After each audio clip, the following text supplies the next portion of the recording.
Bir to'p sahobalar bilan Rasululloh o'tirib tuya go'sht yedilar. Shu o'tirganlardan bittasidan yel chiqib ketdi. Ovozi chiqdi. Endi boyaga yel chiqqan odamni xijolatdan endi holi tayin. Odamlar bilmayapti kimdan chiqqanini. Hammasi turib namoz o'qishligi kerak, asr o'qishligi kerak.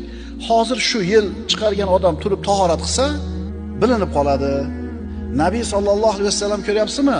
Odamlarni xijolatdan chiqarishga bo'lgan harisligini. Aytdilarki, kullu man akala lahma jazur falyatawadda. Tuya go'shtini yeganlar turib tahorat qilsin dedilar. Sahobalar hammamiz yedik ya Rasululloh deganida, hammanglar tahorat qilinglar dedilar. Hammalari turib tahorat qilishdi. Bu zot Muhammad sallallohu alayhi vasallamda indamasalar ham bo'laveradi.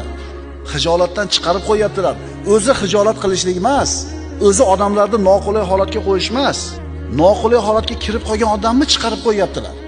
Hamma turib tahorat qildi, demak hech kim bilmay qoldi kimdan yel chiqqanini.